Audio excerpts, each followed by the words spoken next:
신의일TV 시청자 여러분 안녕하세요. 저는 가자연세병원 정형외과 전문의 최윤진 원장입니다.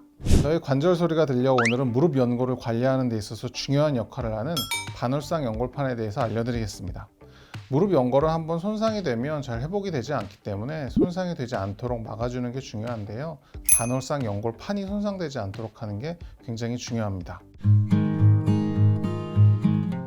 반월상 연골판이라는 게 이게 환자분들한테 반월상 연골판 이러면 왠지 이름도 길고 어렵고 이래서 제가 항상 환자분들한테 말씀드릴 때는 이 연골이라는 거는 그야말로 위에 뼈랑 아래 뼈 사이에 이 뼈를 좀 보호할 수 있는 아래쪽에 있는 이렇게 파랗게 생긴 부분, 실제로 파랗지는 않고 하얀색인데요. 이렇게 연골이라는 건 우리가 흔히 많이 들어봤을 텐데 연골판이라는 거는 그야말로 그 연골과 연골 사이에서 방석 역할을 해주는 녀석, 이렇게 고무판으로 생겨서 동그랗게 C자 모양으로 생겨 있습니다. 그래서 쉽게 생각하면 그냥 무릎 뼈랑 뼈 사이에 있는 방석이라고 생각하시면 굉장히 쉬울 것 같습니다. 반월상 연골판이라는 게 아까 말씀드린 것처럼 뼈랑 뼈 사이에 있는 방석 역할을 해주는 거기 때문에 이 방석이 결국 우리가 의자에 앉을 때 방석이 어떨 때 터지나요? 세게 꽝 하고 앉을 때 방석이 빵 하고 터지는 것처럼 이 연골판도 사실은 마찬가지인데 이 연골판은 어떻게 보면 이렇게 C자 형태로 생겨 있기 때문에 이런 사이클링 운동, 앞뒤로 이렇게 움직여지는 데는 크게 쉽게 찢어지거나 하지 않는데 좌우로 이렇게 갈리는 듯한 동작, 이런 동작들을 할 때 보면 이 연골판이 잘 찢어진다고 해요. 그러니까 우리가 흔히 그냥 뛰거나 러닝하거나 이럴 때는 잘 찢어지거나 하지 않습니다. 하지만 축구를 한다거나 아니면 뭐 등산이나 이런 데서 이 올라가실 때보다 하산하실 때 보면 무릎에 하중에 되게 많이 받게 되는데 힘도 조금 풀려 있는 상태에서 다리를 잘못 딛다가 뭐 돌뿌리를 잘못 밟거나 그러면 무릎에 이렇게 돌아가게 되면서 그럴 때 연골판이 찢어지는 경우들이 굉장히 많습니다. 또 한 가지 축은 외상이 아니라 이 노화 현상, 결국 퇴행성 변화 때문에 연골판이 찢어지는 경우들도 있습니다.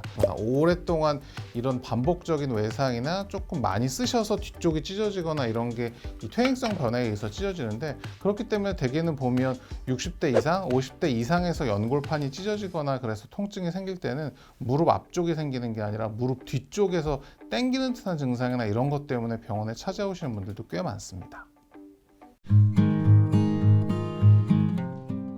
이게 뭐 사실 퇴행성 파열인 경우와 외상성 파열인 경우에 증상이 완전히 확연하게 다르게 나타나는데요. 이 외상성 파열인 경우에는 딱 다쳤을 때 환자분들이 대개들 아십니다. 뭔가 딱 소리가 났다거나 삐끗했다거나 이런 통증이 있으면서 그 다음부터 무릎이 좀 부어오릅니다. 갑자기 엄청 아파지는 게 아마 이게 되게 외상성 파열인 경우요. 이 운동하다가 잠깐 삐끗해서 무릎이 좀 붓거나 이런 일들은 누구라도 있을 수 있는데, 이게 진짜 파열 정도가 심하다 그러면 붓기도 좀 오래 가면서 계단을 오르내린다거나 쪼그려 앉았다 일어나거나 이런 동작들을 할 때 통증이 더 심해질 수 있고요. 이런 경우와 다르게 이게 퇴행성 변화는 사실 어느 순간에 딱 아파진다거나 이런 게 아니라 점점 통증이 더 심해지는 거고, 특히나 바닥에 앉았다가 일어나는 그 무릎 안쪽에 약간 뒤쪽, 거기가 갑자기 찌르는 듯이 아파지거나 그러면 그게 연골판 파열을 시사하는 증상일 수 있습니다. 대개는 저희가 제일 먼저 확인해 보는 건 눌러서 앞통, 이 통증이나 이런 게 얼마나 있나를 봅니다. 대개는 그냥 무릎이 전체가 막 뻐근하게 아프거나 통증이 있다? 그런 거면 연골판 파열이 아닌 경우가 훨씬 많고요. 본인이 만약에 집에서도 내가 엄청 아프다, 통증이 있다 그러면 이게 연골판 파열일까 아닐까를 판정하는 것 중에 중요한 포인트 중에 하나는 통증이 느껴지는지 한번 본인이 찾아보세요. 제가 외래 보셔도 저도 똑같이 한번 체크업을 해보는데요. 이 아픈 자리를 이렇게 눌러봤을 때 제일 통증점, 이 앞통이 딱 느껴지는 어떤 위치가 딱 명확하게 포커싱이 된다 그러면 그건 아마 연골판 파열일 가능성이 꽤 많아지는 거고, 전체가 모호하게 아프다 그러면 대개는 인대 문제나 연골판 파열은 아닌 경우들이 제일 많습니다. 연골판 파열은 그래서 쉽게 방석이 터졌다, 어떻게 하면 제일 좋을까요? 방석 터진 거 꼬매는 게 제일 이상적이겠죠. 연골판이 완전히 파열됐을 때는 꼬매는 게 가장 이상적이긴 한데요. 연골판은 방석이랑 다르게 약간 섬유성 조직으로 전체가 이루어져 있기 때문에 꼬매도 잘 붙지는 않습니다. 그래서 사실은 꼬매놨을 때 붙는 확률 자체도 40세가 넘어가게 되면 봉합을 별로 추천하지 않을 정도로 찢어진 부분을 부분적으로 예쁘게 잘 도려내는, 이렇게 생각을 하시면 될 것 같고요. 그래서 파열 범위가 그렇게 넓지 않으면 굳이 수술적 치료를 하는 게 아니라 그 자리에 프롤로 치료라든지 다른 치료들을 통해서 염증 반응이 있거나 조금 안 좋아진 연골판을 조금 좋게 만들고 주변 조직을 좀 보완을 해서 그냥 잘 쓰게 하는 경우, 더 나빠지지 않게 잘 관리하는 방법도 좋은 방법입니다.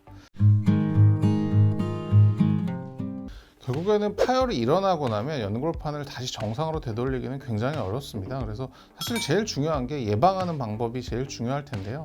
이 예방이라는 게 결국에는 이 녀석을 더 주변 부분을 강하게 만들든지 이 녀석이 안 다치게 하든지 크게 두 가지로 볼 수 있는데, 무릎 주변에 있는 근육을 강화시켜서 무릎이 좌우로 흔들리더라도 근육이 꽉 잡아줘서 이 녀석이 많이 돌아가지 않게만 해준다고 하면 이 연골판이 찢어지는 걸 방지할 수 있기 때문에 무릎 근력 강화 운동하는 거를 저는 많이 추천을 드리고요. 또 하나는 본인이 평소에 운동을 많이 안 하시다가 내가 갑자기 운동을 해야 된다 그러면 보호대를 일시적으로 착용하는 게 꽤 쓸만합니다. 이 가동 범위를 줄여줄 수 있기 때문에 그런 이 보조기나 이런 걸 착용하는 게 좋긴 하지만, 저는 이게 아까 좀 말씀드렸지만 운동하실 때만 차라고 말씀드리는 이유는 이 보조기를 너무 장시간 차게 되면 오히려 근육 자체가 발달할 수 있는 걸 좀 저해하는 요소가 있기 때문에 평상시에 착용하시는 것보다는 어떤 운동을 하셔야 되거나 오래 걸으셔야 되는 상황, 그럴 때만 착용하는 것을 저는 권유드립니다.